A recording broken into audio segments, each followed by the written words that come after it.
Hello friends, welcome to my channel The Voice of Knowledge. If you like this video, give it thumbs and share with your social circle. अस्सलाम वालेकुम viewers. जिंदगी यूं ही चलती रही बिना किसी मंजिल, बिना किसी रास्ते के। खुशी तो अपनों के साथ जीने में है, अपनों के साथ रहने में है। कुछ लोग शहजादे ही रहते हैं, मगर वक्त का पहिया जब चलता है ना, तो सब कुछ तब्दील कर जाता है, हालात भी और इंसान भी। ऐसी ही एक खूबसूरत कहानी आपके साथ शेयर करूंगी। इससे पहले अगर आपने मेरा चैनल सब्सक्राइब नहीं किया तो मेरे चैनल को सब्सक्राइब कर दे और बेल नोटिफिकेशन ऑन कर दी ताकि आपको चैनल अपडेट मिलती रहे। रजिया मेरे ख्वाबों की शहजादी थी।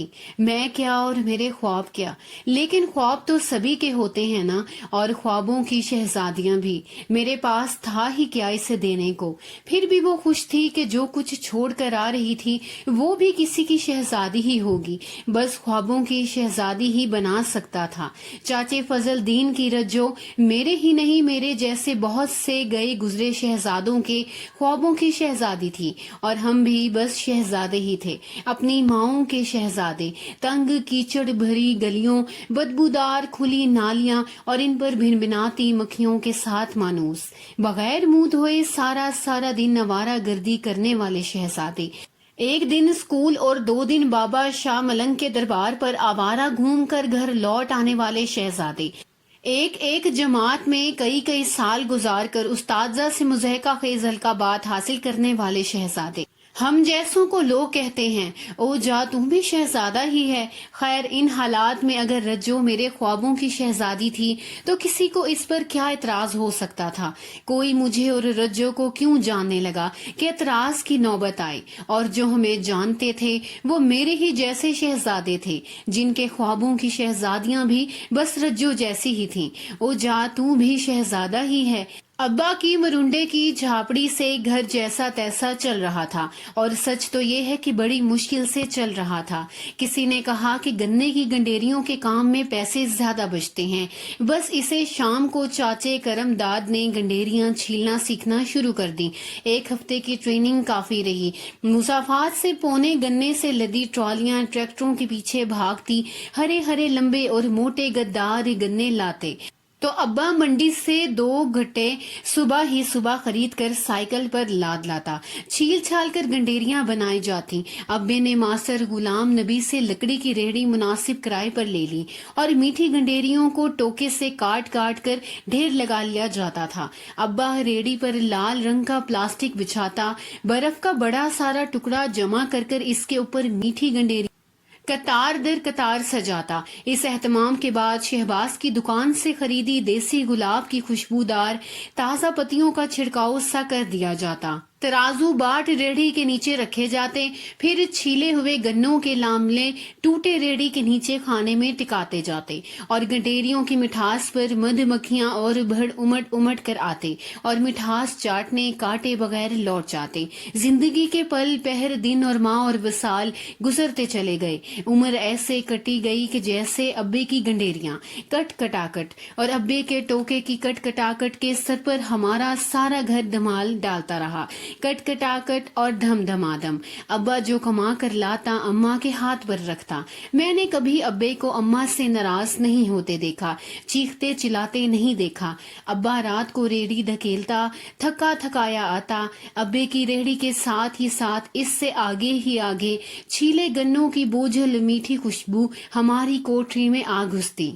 अम्मा अगर लेटी होती तो भी फौरन उठ जाती। आगे बढ़कर अब्बे की रेहड़ी का अगला किनारा पकड़कर रेहड़ी घर की दहलीज पार कराने में अब्बे की मदद करती। महकते कच्चे आंगन में हल्की लकीरें बनाती रेहड़ी सहन के आखिरी कोने में अपनी जगह टिक जाती। अब्बा बची हुई बर्फ और गंडेरियां सबसे पहले अम्मा के हवाले करता। अम्मा ओक भर गंडेरियां मुझे और ओक भर मेरी छोटी बहन को देती। अगर फिर भी कुछ बची रहती तो गीली बोरी में लपेट कर कोठरी के कोने में बिछे प्लास्टिक पर सेंट कर रख देती। मुझे याद नहीं कि कोई एक दिन भी ऐसा गुजरा हो जो अब्बा हमारे लिए हमारे हिस्से की गंडेरियां बचाकर ना लाया हो। अब्बा अपने सर का पटका खोल कर झाड़ता और सर पर हाथ फेर कर अपने चदड़े बालों को छांटता। जूता उतार कर उसे जोर जोर से ठोंक कर इसमें से दिन भर की थकन और गर्द निकालता। फिर चारपाई के नीचे नीचे रख देता। अब्बा कुछ देर नंगे पैर फिरकर अपने पाँव को सहलाता और फिर जेब में हाथ डालकर दिन भर की कमाई रकम अम्मा की हथेली पर रख देता। ले भाई भलिए लोग, आज की वटक, कल के गन्ने के पैसे मुझे निकाल देना। अम्मा बिस्मिल्लाह पढ़कर गिन कर रुपए अलहदा करती और अब्बे को देकर थोड़े से बचे हुए पैसे पल्लू में बांध लेती। इनमें से बिजली, गैस, पानी, दूध, राशन, दवा दारू, हमारी फीस, किताब, कॉपी, कपड़ा लत्ता, लेना देना जाने क्या क्या भुगतना बाकी होता। हम 2 ही बहन भाई थे, जो बाकायदा मंसूबा बंदी का शाखसाना नहीं था, बल्कि किसी जिस्मानी आर्जा की कारस्तानी थी। इस बात पर अब्बा ना खुश था ना नाराज। अम्मा अलबत्ता कभी कभी बहुत अफसोस करती कि मेरा कोई भाई न था जो बाजू बनता और गुड्डू की कोई बहन न थी जो कि इसकी सहेली बनती। जाती तौर पर मुझे न कभी भाई की कमी खली कि मोहल्ला मेरे यारों से भरा पड़ा था और दूसरी बहन की जरूरत महसूस हुई। गुड्डू मुझे इतनी प्यारी थी कि मेरी सारी तवज्जो और सारा प्यार भी इसके लिए कम था। अगर मेरी अब तक की कथा कहानी से कोई ये तासुर ले कि हम बहुत मजे में थे और कोई खास मसला नहीं था, तो ये सख्त गलत फहमी होगी। अम्मी की कढ़ाई से इकट्ठी की गई रकम भी खत्म हो जाती तो हमें पता चल जाता कि कल नाश्ते में दही नहीं मिलेगा और पराठे की जगह खुश्क रोटी होगी, वो भी शायद रात की बची हुई बासी। हमें इस सूरत हाल से समझौता करने की आदत हो गई थी। हम जानते थे कि बस यही कुछ मुमकिन था जो अब्बा और अम्मा जान मार कर हमें मुहैया कर सकते थे, वरना ना हमसे कुछ छुपाते और ना ही कुछ बचाते थे। सब दुख सुख साझा था तो गिला क्या और शिकायत क्या। मगर बात तो मेरी और रज्जो की हो रही थी। हम किधर अम्मा और अब्बा की कहानी ले बैठे। वो तो पता नहीं किस मिट्टी के बने थे, लेकिन थे किसी एक ही मिट्टी के, ये तो हम भी जान गए थे। मैंने अब्बे और अम्मी को खूब खूब तंग किया।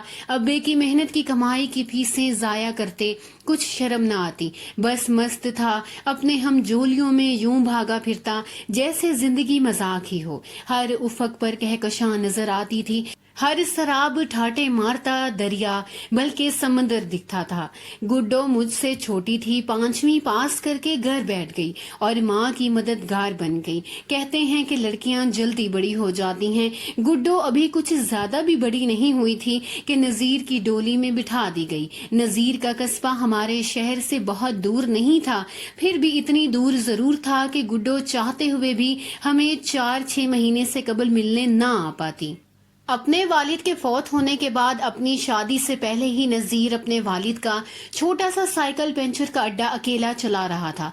बमुश्किल घर के अखराजात पूरे करता। गुड्डो के आ जाने से इसके घर की फिक्र कम हो गई, क्योंकि गुड्डो कम उम्र होने के बावजूद बड़ी सुघड़ घरस्तन निकली। इसके जिम्मेदाराना किरदार ने इसे अपने ससुराल में इतना अहम बना दिया कि नजीर और इसकी माँ को लगता कि गुड्डो दाएं से बाएं हुई तो इनका घर गिर पड़ेगा। मुझे गुड्डो में अम्मा की झलक नजर आती है। अब्बे और अम्मी को इस बात की खुशी और सुकून था कि गुड्डो अपने घर में इतनी अहम बन गई थी कि शादी के शुरू में इनकी उदासी देखी ना जाती थी। आहिस्ता आहिस्ता वो भी बहुत बड़ी कमी बर्दाश्त कर गए। मेरी आवारागर्दी और अब्बा की कटकटाकट में मेरी जिंदगी बहुत मजे से गुजर रही थी। चाचे फजल दीन की अब्बे से यारी ना होती और मेरी अम्मी को वो छोटी बहन ना समझता तो मुझ जैसे लापरवाह लड़के को रज्जो का एक बाल भी उखाड़ कर ना देता। रज्जो अम्मा की लाडली बन गई। गुड्डो के हिस्से की औक भर गंडेरियां अब हर रात रज्जो का हिस्सा बनती गईं। ना बना तो मैं कुछ ना बना, बस शहजादे का शहजादा ही रहा। किसी के अब्बा को मरना नहीं चाहिए और फिर मेरे अब्बा जैसे अब्बे को तो कभी भी नहीं मरना चाहिए, इसलिए कि जब ऐसे अब्बे मरते हैं ना तो फिर अम्मियां भी ज्यादा देर जिंदा नहीं रहती। मेरे अब्बे ने मेरे साथ यही कुछ किया। एक शाम को चंगा भला काम से वापस आया, हमारी ओक भर गंडेरियां हम तक पहुंची। अम्मा की मामूल की रसूमात अदा हुई। रात का खाना खाकर सुबह की तैयारी करके अब्बा छत पर जा सोया। सुबह धूप चढ़ आई पर अब्बा नहीं उठा। अम्मी ने मुझे कहा कि अब्बे को जगा, उठेगा तो वो वक्त पर गंडेरियां काट कर तैयारी करेगा, ना जगाया तो डांटेगा कि सारा दिन खराब कर दिया, शायद ज्यादा थक कर सोया है और जो सोया ही पड़ा है। अम्मा पराठे बनाने की तैयारी में लग गईं। मैं सीढ़ियां फलांगता छत पर अब्बे को जगाने गया। देखा कि वो चारपाई पर चेत लेटा था। डब्बियों वाला खेस चारपाई से नीचे कच्ची छत पर गिरा पड़ा था। मैंने माथे पर हाथ रखकर आवाज दी तो अब्बा उठा ही नहीं। फिर मेरा अब्बा कभी नहीं उठा, कभी भी नहीं। देसी गुलाब की पत्तियों से ढका महकता जनाजा उठा तो अम्मा, गुड्डो और रज्जो बेख्तियार साथ हो ली। मोहल्ले की औरतें बमुश्किल इन्हें गली के नुक्कड़ से वापस लाईं। इनका बस चलता तो अब्बे के साथ ही कब्रिस्तान जा बसती। फिर मैं भी काहे को घर रहता। अब्बे को दफनाने के लिए भाग दौड़ करना पड़ी। मोहल्ले का करीबी कब्रिस्तान इर्द गिर्द बड़ी पुरानी आबादी होने की वजह से कब्रों से मुकम्मल भर चुका था। मैं जब खेलता कूदता कभी कब्रिस्तान में जा निकलता तो सोचा करता था कि मुर्दे इतनी गुर्बत में कैसे रहते हैं। करवट तक लेना माहौल होगा। आज अब्बे के लिए जगह की जरूरत पड़ी तो मसला खुलकर सामने आया। नई कब्र की जगह बाकी ही नहीं बची थी। अब्बे के यारों ने गोरकंद से साजबाज करके एक जगह हासिल कर ली। जब अब्बे को दफन करने का वक्त आया तो मुझे लगा कि कब्र शायद पुरानी है और छील छाल कर नई बनाई गई है। मैं शोर मचाने ही वाला था कि मुझे ख्याल आया कि अब्बा कौन सा सभी चीजें नई इस्तेमाल करता था। कितनी ही बार इसने लातादाद इस्तेमाल शुदा चीजों के साथ बड़ी खुशी के साथ गुजारा किया था। मुझे लगा कि अब्बे को इतनी मुश्किल से हासिल की गई इस्तेमाल शुदा कब्र पर भी कोई एतराज नहीं होगा। फिर करीब तरीन कब्रिस्तान होने की वजह से अम्मा को भी जियारत में आसानी होगी। मैंने एतराज नहीं किया, न अब्बा की मैयत ने और न हम दोनों ने। बखुशी इस जैसी तैसी कब्र पर मुतमईन हो गए। एक फजूल सा ख्याल मेरे जहन में आया। इतने सदमा के बावजूद भी जाने किधर से आ गया। मेरी अम्मा की भी तो मेरे अब्बा से दूसरी शादी ही थी। बिल्कुल 9 उम्री में बेवा होने के बाद अब्बा से जो शादी हुई तो किसी कमारी दुल्हन को भी क्या रास आई होगी जो इस बेवा को रास आई। हम ये फैसला ना कर पाए कि अब्बा अम्मा के साथ ज्यादा खुश और मुतमईन था या अम्मा अब्बा के साथ। हमने तो मुश्किल से मुश्किल और अच्छे से अच्छे वक्त में दोनों को कांधे से कांधा मिलाए यकजां और दो कालिब मुतमईन और शाकत जीवन नया खेते देखा। दोनों यूं लाजिम मुलजिम के किसी एक के बगैर घर का तसव्वुर मुहाल नहीं, नामुमकिन था। अम्मा शादी के बाद शायद ही कभी मैके गई हूँ। एक बार नानी के बहुत इसरार पर 7 दिन के लिए गई तो अब्बा तीसरे ही दिन जाकर वापस ले आया कि हमारा घर नहीं चलता। अगरचा गुड्डो अम्मा की मौजूदगी में भी खाना बना लेती थी जो अब्बा को पता भी नहीं चलता था कि अम्मा ने बनाया है या इसकी शागिर्दगी में गुड्डो ने। लेकिन जब अम्मा की गैर हाजिरी में गुड्डो ने अब्बा को खाना दिया तो ऐसे लगा कि जैसे नवाले इसके हलक से उतर ही नहीं रहे। बोला, गुड्डो बर्तन ले लो, तेरी अम्मा ने तुझे अपने जैसे खाना बनाना सिखाया ही नहीं। मैं और गुड्डो एक दूसरे की तरफ देखकर मुस्कुरा कर रह गए। अरे बात फिर अम्मा और अब्बा की शुरू हो गई। मुझे शायद कोई और बात ही नहीं आती। अब्बा फोत हुआ तो अम्मा रोई नहीं, बस अम्मा अम्मा नहीं रही। लगता कोई अजनबी रूह जाने पहचाने बुत को घसीटती फिरती है। बेजान सी गुड़िया की तरह डोलती ठोकरें खाती बेदेहान चलती फिरती। सुबह उठती, नमाज पढ़ती और कब्रिस्तान रवाना हो जाती। अब्बे की कब्र पर खड़ी होकर फातिहा पढ़ती पढ़ती ही चली जाती। खड़ी खड़ी थक जाती तो बैठकर पढ़ना जारी रखती। बहुत धूप चढ़ने पर वापस की राह पकड़ती। खाना बस ना खाने जैसा खाती। कभी 2 लुकमे लिए और कभी वो भी न लिए। 10वीं तक अम्मा आधी रह गई और 40वें तक अम्मा से चारपाई छोड़ी न जाती थी। अब्बे के जाने के ठीक 2 महीने और 4 दिन के बाद अम्मा भी रुखसत हो गई। अम्मा के लिए कब्र का बंदोबस्त अब्बा के दोस्तों ने ही किया। अब्बा की कब्र से 8-10 कब्रों के फासले पर एक कब्र की जगह बना ली गई। अब्बा और फिर अम्मा के मरने पर मैं और रज्जो बिल्कुल लावारिस हो गए। अब्बा था तो मैं तकरीबन बेकार ही था। ज्यादा से ज्यादा गन्ने छीलने और गंडेरियां काटने में कभी कभार अब्बे की कुछ मदद कर देता। अब्बा रेड़ी लेकर बाजार निकल जाता और मैं आवारा गर्दी को। अब्बे की आदत ज्यादा सख्ती वाली नहीं थी, बस मुझे आराम से और बार बार समझाता था कि मेरी शादी हो चुकी थी और मुझे जिम्मेदार हो जाना चाहिए। मैं सर नीचे करके सुन लेता और कोई کوئی اثر نہ لیتا۔ اماں البتہ زیادہ زور دیتی اور شرم دلاتی کہ شادی شدہ ہو کر بھی میں غیر ذمہ دار تھا، کل کو بچے پیدا ہو جائیں گے تو ضروریات بڑھ جائیں گی۔ اماں یہ بھی کہتی کہ ابا کی بوڑھی ہڈیاں کب تک میرا بیوی سمیت گرہستی کا بوجھ اٹھائیں گی۔ میں جوان تھا، ہٹا کٹا تھا، 7ویں سے آگے پڑھ کر نہیں دیکھا تھا، نہ کوئی ہنر سیکھا تو میرا کیا بنے گا۔ مجھے ابے کی بات کا کچھ اثر ہوتا نہ اماں کی، میں تو تھا ہی ازلی مستند اور ڈھیٹ۔ اماں کا 40واں بھی گزر گیا۔ ہمارے ہاں مرگ گھر والوں کے لیے مالی بوجھ ہی بنتی ہے۔ رشتے دار ہاتھ ہٹانے کے بجائے اکھل جاتا اور میں آوارہ گردی کو۔ ابے کی عادت زیادہ سختی والی نہیں تھی، بس مجھے آرام سے اور بار بار سمجھاتا تھا کہ میری شادی ہو چکی تھی اور مجھے ذمہ دار ہو جانا چاہیے۔ میں سر نیچے کر کے سن لیتا اور کوئی اثر نہ لیتا۔ اماں البتہ زیادہ زور دیتی اور شرم دلاتی کہ شادی شدہ ہو کر بھی میں غیر ذمہ دار تھا، کل کو بچے پیدا ہو جائیں گے تو ضروریات بڑھ جائیں گی۔ اماں یہ بھی کہتی کہ ابا کی بوڑھی ہڈیاں کب تک میرا بیوی سمیت گرہستی کا بوجھ اٹھائیں گی۔ میں جوان تھا، ہٹا کٹا تھا، 7ویں سے آگے پڑھ کر نہیں دیکھا تھا، نہ کوئی ہنر سیکھا تو میرا کیا بنے گا۔ مجھے ابے کی بات کا کچھ اثر ہوتا نہ اماں کی، میں تو تھا ہی ازلی مستند اور ڈھیٹ۔ اماں کا 40واں بھی گزر گیا۔ ہمارے ہاں مرگ گھر والوں کے لیے مالی بوجھ ہی بنتی ہے۔ رشتے دار ہاتھ ہٹانے کے بجائے اخراجات کا باعث بنتے ہیں۔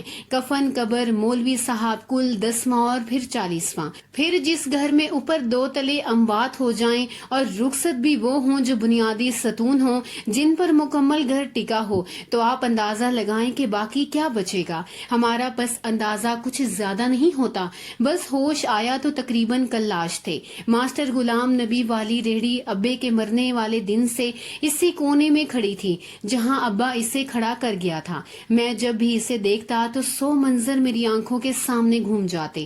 کیسے ابا امی کی مدد سے آخری بار ریڑھی گھر کے اندر لایا تھا، مجھے بھول ہی نہیں پاتا تھا کہ اس شام کیسے روز ہی کی طرح کھلی کھلی اماں بے مقصد ابے کے پیچھے چلتے صحن سے پار دیوار تک پہنچ گئی تھیں، جہاں ابے نے روزانہ کے معمول والی جگہ ریڑھی کھڑی کر کے کرتے ہی جیب میں سے مسکراتے ہوئے ہاتھ ڈالا تھا۔ اس دن ایسے محسوس ہوا تھا جیسے ابا دن بھر کے جمع شدہ پیسے 1 منٹ بھی اپنے پاس نہیں رکھنا چاہتا تھا۔ جو خوشی اسے پیسے اماں کے ہاتھ پر رکھ کر ملتی تھی وہ جلد سے جلد حاصل کرنا چاہتا تھا۔ بات پھر اماں ابا کی شروع ہو گئی۔ لگتا ہے میری زندگی میں اور کچھ ہے ہی نہیں، جیسے مجھے کوئی اور بات آتی ہی نہیں، جیسے میری زندگی اماں ابا پر رک گئی ہو۔ لیکن زندگی بھی رکی ہے کبھی۔ جب روٹی کے لالے پڑے تو میں نے سوچا کہ خود تو مانگ تانگ کر کھا بھی لوں گا، لیکن بیوی کا کیا کروں گا۔ پھر ایک جان اور آنے والی تھی۔ زندگی یہ نہیں دیکھتی کہ کون کتنا لاڈلا یا کون کتنا لاپرواہ تھا۔ زندگی بے رحمی سے اپنا خراج مانگتی ہے۔ اب جب سر پر کوئی نہیں تھا، جب اور کوئی چارہ ہی نہیں تھا، تو مجھے بہرحال بدلنا تھا۔ اب نہ ابا تھا کہ سارا آسمان ہمارے سر پر تھامے رکھے، اور نہ اماں تھی کہ دیکھوں تو کلیجہ ٹھنڈا ہو جائے۔ اب میں تھا، رجو تھی، اور ایک آنے والی روح تھی۔ اب سب بدل گیا تھا تو میں بھی خود ہی بدل گیا۔ اب کون تھا جو میرے لاڈ دیکھتا؟ میں نے ایک عزم کے ساتھ ریڑھی صحن کے کونے میں سے لگی پانی کے نل کے پاس کھڑی کی اور مہینوں کی جمی دھول مٹی کو دھو ڈالا۔ لال پلاسٹک کو کپڑے دھونے والے صابن سے دھویا اور ریڑھی کو صحن میں مارچ کی دھوپ میں خشک ہونے کے لیے کھڑا کر دیا۔ اماں کی صندوقچی سے بچے کچے پیسے لے کر صبح ہی کی صبح سبزی منڈی پہنچ گیا۔ 2 کے بجائے 1 گٹھا گنے کا خریدا اور سائیکل پر لاد کر بمشکل گھر لایا۔ میں نے اور رجو نے مل کر گنے چھیلے اور بڑی دقت سے ٹیڑھی میڑھی گنڈیریاں کاٹیں۔ صبح ہی صبح میں ترازو باٹ جمع ریڑھی لے کر نکلا تو رضیہ میرے ساتھ باہر گلی تک آئی، مجھے رخصت کرنے لگی اور اس کی آنکھیں بھر آئیں۔ یقیناً سوچ رہی ہوگی کہ ابا ہوتا تو میں کبھی بھی اس کام میں نہ پڑتا، بس آوارہ گرد شہزادہ ہی بنا رہتا۔ वक्त भी इंसान को क्या से क्या बना देता है और क्या क्या करवा देता है। रेहड़ी धकेलते धकेलते मैं किताबों की इन दुकानों के सामने जा पहुंचा जहां अब्बा रेहड़ी लगाया करता था। मैं ये देखकर परेशान हो गया कि एक बड़ी मूंछों और फूले हुए पेट वाला फ्रूट चाट फरोश एन इसी जगह पर रेहड़ी लगाए धंधा कर रहा था जहां अब्बा का डेरा हुआ करता था।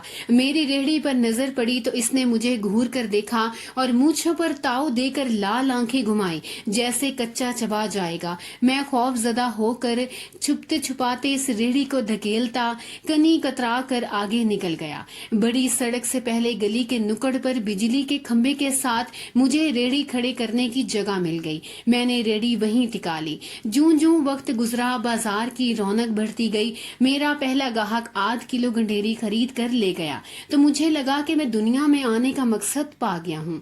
मैंने ख्यालों में दिन भर की वटक रज्जो की हथेली पर रखी और मुस्कुरा दिया। अगले 2 घंटे में 2 किलो गंडेरियां मजीद बिक गईं। बकरी की रफ्तार तसल्ली बख्श नहीं थी। खुद को दिलासा दिया कि पहला दिन है, नया अड्डा है, रफ्ता रफ्ता गाहक बढ़ जाएंगे। शाम तक 5 किलो गंडेरियां बिक गईं। कटी हुई गंडेरियों में से अभी भी काफी बच रही थी। मैंने हिसाब लगाया कि धंधा समेटूं तो इसी वक्त तक घर पहुंच जाऊंगा जिस वक्त रात को अब्बा घर पहुंच जाता था।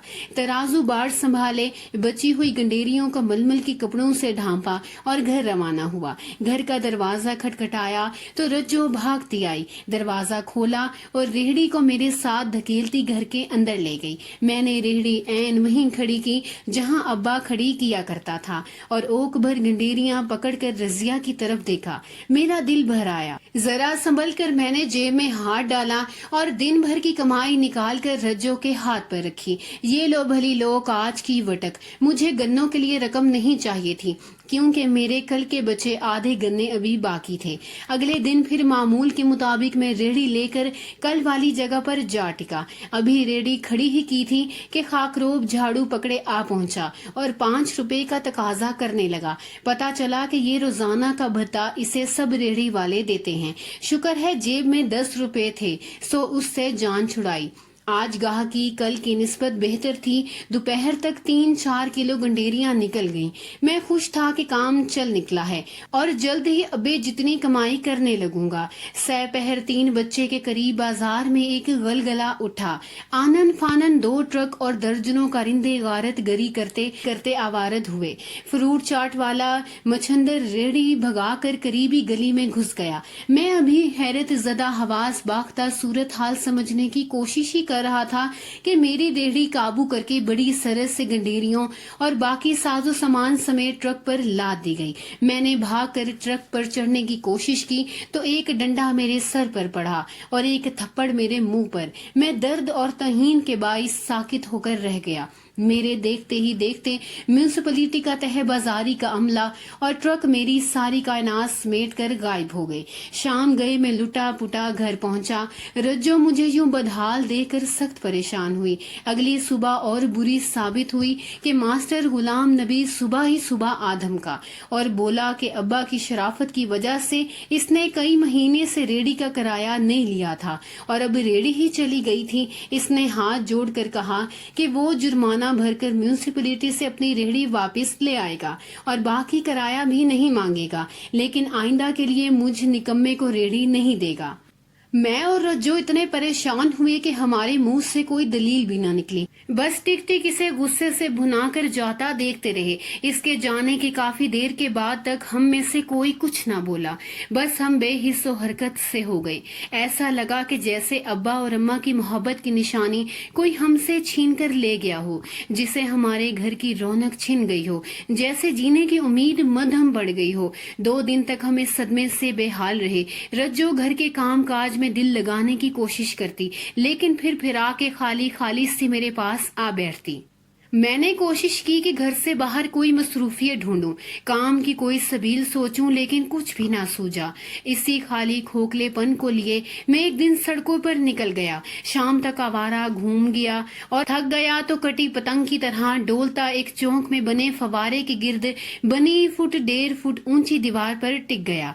चौराहा ज्यादा मसरूफ नहीं था। जब लाल बत्ती एक तरफ की गाड़ियों को रोकती तो इशारा खुलते खुलते 5-7 गाड़ियां इकट्ठी हो जाती। दो भिखारी लड़के और एक बूढ़ी औरत गाड़ियों के बंद शीशों पर दस्तक देकर भीख मांगते। एक अधेड़ उम्र आदमी जिसका एक बाजू कटा हुआ था गाड़ियां साफ करने वाले कपड़े के टुकड़े बेच रहा था। अचानक मेरी नजर 15-16 साला एक लड़के पर पड़ी जो सरकंधे पर लाल गुलाब और सफेद चमेली के फूलों वाले गजरे बेच रहा था। इस लड़के के कपड़े साफ और बाल तेल लगाकर कंघी किए हुए थे। इसने एक कान में चमेली का फूल अर्ज किया हुआ था और चेहरे पर मासूमियत तैरती फिरती थी। मैंने गौर किया तो मुझे ये लड़का चौक में मौजूद सब कारोबारी लोगों से बेहतर और दिलचस्प लगा। अचानक मेरे जहन में ख्याल आया और जाने कितने दिन के बाद मेरे चेहरे पर मुस्कुराहट फैल गई। मैं फव्वारे की दीवार से उठा और तेज तेज कदमों से अपने मोहल्ले की तरफ रवाना हुआ। हमारी गली के नुक्कड़ पर शहबाज फूलों वाला हस्बे मामूल अपनी दुकान महकाई बैठा था। यार शहबाज, मुझे गुलाब के फूल और चमेली की कलियां चाहिए।